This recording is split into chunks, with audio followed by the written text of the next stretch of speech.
দেখুন, অত্যন্ত কম সময়ে একটি গুরুত্বপূর্ণ বিষয় আপনাদের সামনে তথা আপনাদের মাধ্যমে রাজ্যবাসীর সামনে রাখার জন্য আমরা আজকের এই প্রেস বার্তা করছি। আপনারা দেখেছেন যে আরজিকর কাণ্ড নিয়ে এখন দুটি ধারায় তদন্ত চলছে। আরজিকরের ওই পোস্ট পিজিটির যে ডক্টর, আমাদের বোন অভয়া বলুন, তিলোত্তমা বলুন, কাদম্বরী বলুন, তার খুন ও ধর্ষণের ঘটনাটি সিবিআই তদন্ত করছে। একই সঙ্গে গতকাল আরজিকর হাসপাতালের প্রাক্তন ডেপুটি সুপার আক্তার আলী আরজিকর হাসপাতালের স্বাস্থ্য ব্যবস্থায় যে দুর্নীতি, সেই দুর্নীতি নিয়ে গত 1 বছর ধরে সরব ছিলেন। পশ্চিমবঙ্গের সংখ্যালঘু সমাজের এক আলোকোজ্জ্বল দৃষ্টান্ত আক্তার আলী শত চেষ্টা করেও যাকে দমাতে পারেনি মমতা বন্দ্যোপাধ্যায়ের প্রশাসন। হাওড়ার ছেলে আরজিকরে চাকরি করতেন, তাকে পানিশমেন্ট পোস্টিংয়ে পাঠিয়ে দেওয়া হয়েছে মুর্শিদাবাদ। অন্যদিকে সন্দীপ ঘোষ, যিনি এই ঘটনায় এই দুর্নীতির সঙ্গে যুক্ত এবং অভিযুক্ত, তাকে এই মমতা বন্দ্যোপাধ্যায়ের প্রশাসন RG Kar, Calcutta national medical college এবং শেষ পর্যন্ত স্বাস্থ্য দপ্তরের ওএসডি করে পদে বসিয়েছে। একজনের জন্য পদ খোঁজা হচ্ছে আর একজনকে তেপান্তরের মাঠে পাঠানো হচ্ছে। সেই আক্তার আলীর পিটিশনের ভিত্তিতে গতকাল কলকাতা হাইকোর্ট সিবিআই তদন্তের নির্দেশ দিয়েছে। কিন্তু আমরা বলতে চাই যে স্বাস্থ্য প্রশাসনের এই দুর্নীতি শুধুমাত্র আরজিকরের ক্ষেত্রে ঘটেনি, এবং এই ঘটনায় আমরা আরো চমকপ্রদ কয়েকটি বিষয় আজকে আপনাদের সামনে আনতে চলেছি। আক্তার আলীর করা দুর্নীতির মধ্যে একটি বড় বিষয় ছিল বায়োমেডিক্যাল যে ওয়েস্ট, অর্থাৎ হাসপাতালের যে বর্জ্য, সে হাসপাতালের বায়োমেডিক্যাল ওয়েস্ট ম্যানেজমেন্টের কোটি কোটি টাকার দুর্নীতি। এই সন্দীপ ঘোষের নেতৃত্বে আরজিকর মেডিকেল কলেজ হাসপাতাল থেকে মৃতদেহ বিক্রি করার ব্যবসা চলত, এবং একই সঙ্গে আমরা অতীতে জেনেছেন যে ভাগাড়ের মাংস কিভাবে কলকাতা শহরের বিভিন্ন রেস্তোরাঁতে ডিস্ট্রিবিউট করা হতো, সেখানে সেই ভাগাড়ের মাংস মানুষকে দীর্ঘদিন ধরে খাওয়ানো হচ্ছে। একইভাবে এই ভাগাড়ের যে বায়োমেডিক্যাল ওয়েস্ট, বিভিন্ন হসপিটালের ব্যবহার করা সিরিঞ্জ, সেলাইনের বোতল, গ্লাভস, গজ, ব্যান্ডেজ, এছাড়া আরো নানা দূষিত পদার্থ, সেই ভাগাড় থেকে পড়া জিনিস ঠিক মতো তার ম্যানেজমেন্ট, তার প্রসেসিং না করে আবার বিভিন্নভাবে তা বিক্রি হতো। আক্তার আলী তার অভিযোগে state vigilance commission, anti corruption branch, স্বাস্থ্য দপ্তরে বারবার বলেছেন, স্বাস্থ্যমন্ত্রী তথা মুখ্যমন্ত্রীকে বারবার বলেছেন, সন্দীপ ঘোষের নেতৃত্বে এই বায়োমেডিক্যাল ওয়েস্ট রিসাইকেল করে বাংলাদেশে পর্যন্ত রপ্তানি হয়েছে। আমরা এই আরজিকরের ঘটনায় সিবিআই এর সঙ্গে সঙ্গে ইডি তদন্ত চেয়েছিলাম, কিন্তু আজ আপনাদের সামনে একটি আরো বড় দুর্নীতির তদন্ত নিয়ে আসব, যে শুধুমাত্র আরজিকর নয়, সারা পশ্চিমবঙ্গের সমস্ত হসপিটালের এই বায়োমেডিক্যাল ওয়েস্ট ম্যানেজমেন্ট নিয়ে কয়েকশো কোটি টাকার দুর্নীতি হয়েছে 19 সাল থেকে। আমরা এই সেই আদেশনামা সরকারের আপনাদের সামনে দেখাচ্ছি। আমার কাছে সারা পশ্চিমবঙ্গের সমস্ত হসপিটালের সমস্ত আদেশনামা রয়েছে। পশ্চিমবঙ্গে 72,000 স্বাস্থ্য ব্যবস্থায় বেড আছে, 72,000 বেড। এই 72,000 বেড থেকে 52,000 বেডের বায়োমেডিক্যাল ওয়েস্ট, তা সেখান থেকে বেড পিছু যে বায়োমেডিক্যাল ওয়েস্ট তৈরি হচ্ছে, বর্জ্য তৈরি হচ্ছে, সেই বর্জ্য সংগ্রহ করে তা নির্দিষ্ট প্ল্যান্টে গিয়ে, আধুনিক প্ল্যান্টে গিয়ে তা ম্যানেজমেন্ট করে তাকে নষ্ট করে দেওয়ার যে কাজ, সেই কাজ আরজিকর হাসপাতালে 2019 সালে একটি সংস্থাকে দেওয়া হয়। আরজিকর হাসপাতালে একটি সংস্থাকে দেওয়া হয়, আমি সেই সংস্থার নাম বলছি।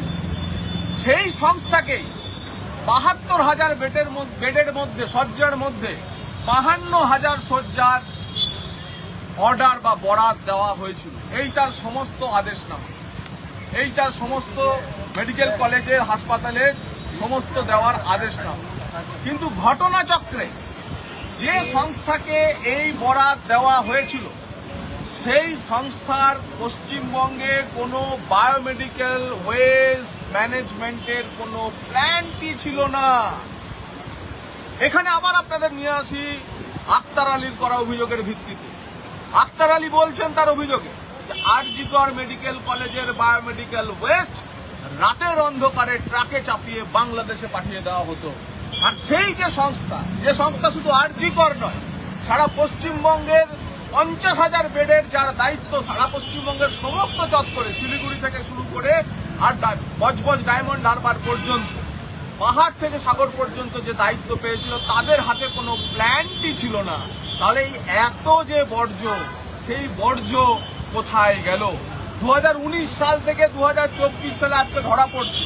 তাহলে আমি যে আমার হাত কেটে যাওয়ার ফলে যে টেটভ্যাক ইঞ্জেকশন নিয়েছি, আমার সামান্য জর্জারির ফলে আমার যে আইভি ইন্টারভেনাস ইঞ্জেকশন হয়েছে, তা কি ওই রিসাইকেল বর্জ্য থেকে নেওয়া হয়েছে? রিসাইকেল হয়েছে? তার স্যাংটিটি কি আছে, তার পবিত্রতা কি আছে, যা কয়েকশো কোটি টাকার দুর্নীতি তার প্রমাণ করছে। এবং এ নিয়ে বিভিন্ন সংস্থা ইতিমধ্যেই কলকাতা হাইকোর্টে জনস্বার্থ মামলা করেছে। সেই জনস্বার্থ মামলায় তারা যে প্রশ্নগুলি তুলেছেন, সেই প্রশ্ন নিয়ে আগামী 29শে আগস্ট ফের শুনানি হতে চলেছে। এবং এই পরিপ্রেক্ষিতে দাঁড়িয়ে হাইকোর্ট তার বিচার্য যা করছেন, যে জনস্বার্থ মামলা হয়েছে সেই জনস্বার্থ মামলাতেও সিবিআই তদন্ত চাওয়া হয়েছে। সিবিআই তদন্ত চাওয়া হলে প্রেডিকেটেড অফেন্সে ইডি ঢুকবে।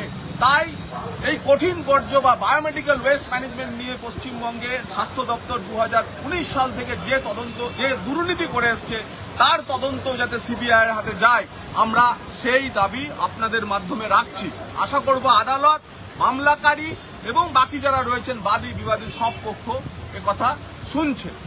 আমরা প্রশ্ন করতে চাই, পশ্চিমবঙ্গের মুখ্যমন্ত্রী সহ শাসক দলের কাছে আমাদের কয়েকটি প্রশ্ন আছে। যে সংস্থাকে আর.জি. কর সহ আক্তার আলীর প্রশ্নের ভিত্তিতে যা গ্রহণ করে হাইকোর্ট ইতিমধ্যেই একটি সিবিআই তদন্ত দিয়েছে, যে সংস্থাকে তার কোনো বর্জ্য ব্যবস্থাপনার কারখানা থাকা না সত্ত্বেও পশ্চিমবঙ্গের 52,000 শয্যার সমস্ত বায়োমেডিক্যাল ওয়েস্ট ম্যানেজমেন্টের দায়িত্ব দিয়ে দেওয়া হয়েছিল, সেই সংস্থা কার বেনামি? এই সংস্থাটির সঙ্গে তথাকথিত নর্থ বেঙ্গল লবির কি যোগ? এই সংস্থার শেয়ার বেনামে মুখ্যমন্ত্রীর কোন নিকট আত্মীয়ের হাতে রয়েছে? এই সংস্থার কোন আমলার নিকট আত্মীয়ের হাতে এই সংস্থার শেয়ার রয়েছে? রাজীব সিনহা, যে সময় তিনি স্বাস্থ্য দপ্তরের অতিরিক্ত মুখ্য সচিব ছিলেন, যিনি এই বরাত দিয়েছিলেন, রাজীব সিনহাকে বলতে হবে যে রাজীব সিনহা মহাশয়, আপনি কি সই করে দিয়েছিলেন এই বরাত, নাকি আপনার ফাইলে চূড়ান্ত স্বাক্ষর স্বাস্থ্যমন্ত্রী করেছিলেন? এ প্রসঙ্গে বলে রাখি যে মনীষ জৈন তৎকালীন শিক্ষা সচিব এসএসসি স্ক্যাম নিয়ে যখন যাবতীয় তদন্ত সিবিআই এর হাতে এলো, তিনি সেই এসএসসির ফাইলটি সিবিআই এর হাতে পৌঁছে দিয়ে বললেন, হুজুর আমি তো সই করিনি, সই করেছিলেন শিক্ষামন্ত্রী পার্থ চট্টোপাধ্যায়। পার্থ চট্টোপাধ্যায় আজ কোথায় আছেন আপনারা জানেন। আমরা প্রশ্ন করতে চাই, তৎকালীন স্বাস্থ্য দপ্তরের অতিরিক্ত মুখ্য সচিব রাজীব সিনহা কি নিজে এই 55,000-52,000 বেডের বায়োমেডিক্যাল ওয়েস্ট ম্যানেজমেন্টের ভার করেছিলেন, নাকি স্বাস্থ্যমন্ত্রী ফাইলে সই করে তার অনুমোদন দিয়েছিলেন? আরো প্রশ্ন করতে চাই, এই দুর্নীতি যাতে বাইরে না আসে, সেই কারণেই কি অতিরিক্ত মুখ্য সচিবকে এখন রাজ্য নির্বাচন কমিশনার পদে 5 বছরের আবার চাকরি দেওয়া হয়েছে? তাই এই যে 5-6টি প্রশ্ন, এই 5-6টি প্রশ্নের উত্তর আশা করব মুখ্যমন্ত্রী আমাদের দেবেন, স্বাস্থ্যমন্ত্রী আমাদের দেবেন, স্বাস্থ্য সচিব আমাদের দেবেন। আবার আপনাদের স্বার্থে এই যে বায়োমেডিক্যাল ওয়েস্ট ম্যানেজমেন্ট দুর্নীতি, যে দুর্নীতির সিবিআই তদন্ত চেয়ে ইতিমধ্যেই কলকাতা হাইকোর্টে জনস্বার্থ মামলা হয়েছে, আগামী 29শে আগস্ট যে মামলার চূড়ান্ত শুনানি হবে, সেই মামলা সূত্র ধরেই বলছি, আক্তার আলী যে বায়োমেডিক্যাল ওয়েস্ট ম্যানেজমেন্টের নিয়ে বড় ধরনের দুর্নীতির কথা তুললেন, যে দুর্নীতি নিয়ে সিবিআই তদন্তের নির্দেশ ইতিমধ্যে মহামান্য বিচারপতি রাজশ্রী ভরদ্বাজের বেঞ্চ দিয়েছেন, যার ফলে সন্দীপ ঘোষ দুর্নীতির আওতায় এসেছেন, সেই আর.জি. করে বায়োমেডিক্যাল ওয়েস্ট ম্যানেজমেন্ট যে সংস্থার হাতে দেওয়া হয়েছিল, পশ্চিমবঙ্গে শুধু আর.জি. কর না, আরো 52,000 শয্যার বায়োমেডিক্যাল ওয়েস্ট ম্যানেজমেন্ট ওই একই সংস্থাকে দেওয়া হয়েছিল। আমাদের প্রশ্নগুলি হচ্ছে এখন, এই সংস্থাটি কার বেনামি? এই সংস্থার সঙ্গে তথাকথিত নর্থ বেঙ্গল লবির যোগ কি? এই সংস্থার সঙ্গে মুখ্যমন্ত্রীর কোনো নিকট আত্মীয়ের যোগ আছে কিনা? এই সংস্থার সঙ্গে কোন আমলার নিকট আত্মীয়ের শেয়ার হোল্ডিং আছে? এই সংস্থাকে কেন কোনো রকমের টেন্ডারিং প্রসেসের যে 2016 সালের যে বায়োমেডিক্যাল ওয়েস্ট ম্যানেজমেন্ট প্রসেসিং এর যে রুলস, সেই রুলস ভায়োলেট করে দেওয়া হয়েছিল এবং যখন দেওয়া হয়েছে তখন তা অতিরিক্ত মুখ্য সচিব নিজের দায়িত্বে সই করে এই ফাইল বরাদ দিয়েছিলেন, না তৎকালীন স্বাস্থ্যমন্ত্রী তথা মুখ্যমন্ত্রী ওই ফাইলে সাইন করে এই বরাদ মঞ্জুর করেছিলেন? আজ এই যে রিসাইকেল ওয়েস্ট ম্যানেজমেন্ট, ভাগাড়ের মাংস খাওয়ার মতো ভাগাড়ের সিরিঞ্জ, ভাগাড়ের তুলো, ভাগাড়ের যাবতীয় স্বাস্থ্যের জন্য বর্জ্য হয়ে যাওয়া, বাতিল করে দেওয়া যে সমস্ত স্বাস্থ্য বর্জ্য, সেই স্বাস্থ্য বর্জ্য আমরা ব্যবহার করছি না তো? আমাদের হেলথ হ্যাজার্ডের জন্য আমরা কেউ HIV আক্রান্ত হয়ে গেছি না তো? আমরা কোন ইনফেকশাস ডিজিজের আক্রান্ত হয়ে গেছি না তো? এই প্রশ্নের জবাব আজ মুখ্যমন্ত্রী, স্বাস্থ্যমন্ত্রী, স্বাস্থ্য সচিবকে দিতে হবে।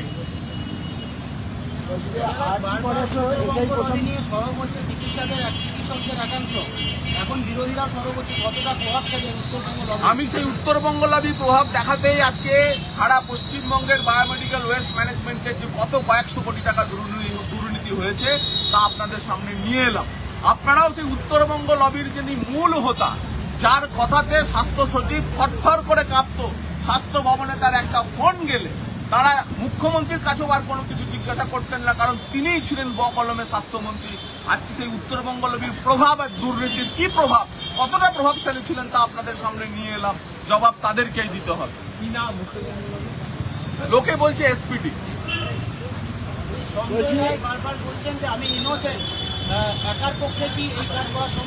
দেখুন, সঞ্জয় সেন তদন্তকারীদের সামনে কি বলছেন সেটা আমাদের জানা নেই, কিন্তু পারিপার্শ্বিক তথ্য প্রমাণ বা পারিপার্শ্বিক ঘটনা যা বলছে, এ কাজ একার নয়, একাধিক ব্যক্তি জড়িত।